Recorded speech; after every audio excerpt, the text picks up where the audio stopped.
Hi guys, so today I'm going to be doing a spellbinding review of Nevermoor by Jessica Townsend. I was lucky enough to receive from Heket Australia both the finished version of this book and the ARC version of this book, and as you can see they are both beautiful in their own ways. Nevermoor is set to be the next biggest hit, so let's get into discussing it and what it's about and see if it lives up to all the magical hype that surrounds it. So Nevermoor follows a girl named Morgana Crow who is 11 years old and she is cursed. Every bad thing that happens, wherever it happens to her or someone else, it's blamed on Morgana. She was born on an unlucky day, so now whenever something bad happens, someone breaks their leg or something like that, it was Morgana's fault, as she's cursed. But this is the least of Morgana's worries. You see, this curse also means that she is doomed to die on Eventide at midnight.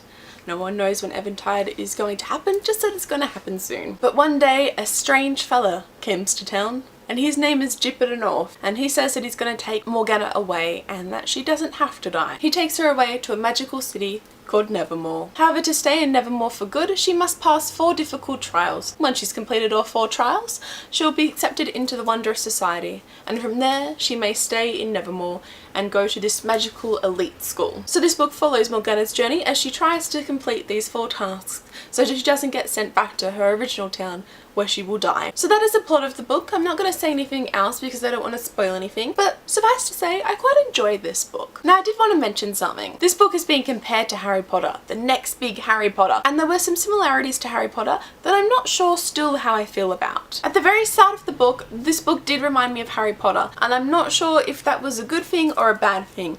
Sometimes it seemed a little bit close to home. However, as the story progressed, I did find that Nevermoor thankfully did become its own book and world, and I actually stopped comparing the similarities to Harry Potter and Nevermoor and started seeing Nevermoor as its own book. I'm really happy that it did that, because at the start I was quite concerned. If I had wanted to read Harry Potter, I would have. I'm really glad that Nevermoor came on its own and it showed me this wonderful place. Now, this book is a middle grade book and I am 24. So most of the time now, middle grade books just don't really do it for me. However, this book, I felt I still enjoyed just as much. I think as a child I would have loved it. It could have been my new favourite book. But as a 24-year-old, I still was able to appreciate this world and read it and got immersed into the world and still just enjoyed it. That's hard for me now, coming across middle grade books that I can actually read and stand and get immersed in their world. So props up to Nevermoor for being able to do that. This is a book that I'll be recommending to my little sister and my best friend, and I think that says something about Nevermoor. I quite enjoyed the story of Nevermoor. After we got past the Harry Potter similarities and Nevermoor became something of its own, I just became really intrigued. I wanted to know what each trial was, what would happen, and the characters in here were really interesting. Morgana, I found, was a very smart and interesting and funny character, and that's really important for a book that you can relate to the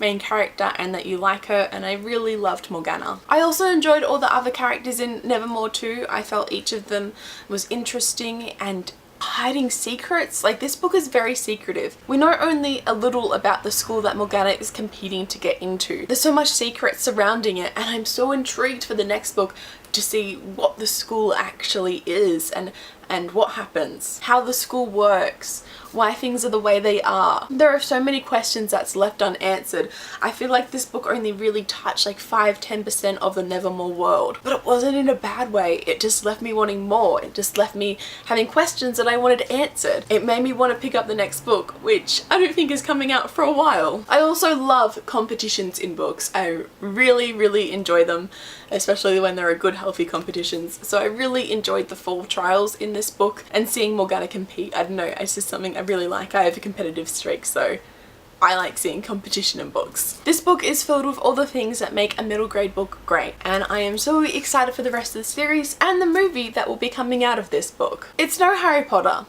but what is?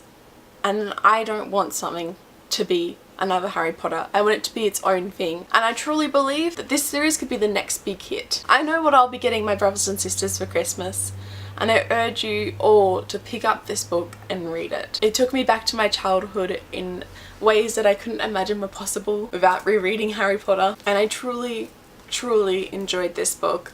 I would rate this book a 4 4.5 out of 5 stars. I'm really excited to see where the series goes, and I'm really excited for when it comes out to hear more people's reactions of it, especially the younger generation. I want to hear what they think of this middle grade book, and I hope they love it just as much as I did. So thank you again to Hackett Australia for sending me a copy of this book in exchange for an honest review. I really appreciate you. And I'm really glad that I got to read Nevermoor, because I probably wouldn't have picked it up otherwise. I'm not big on reading middle grade books anymore, but I'm glad I gave this one a chance. Like this video if you liked it. Please let me know in the comments below if you're excited for Nevermoor, if you're going to pick it up, and subscribe if you'd like to see more book related videos from me. And I will see you next time. Okay, bye!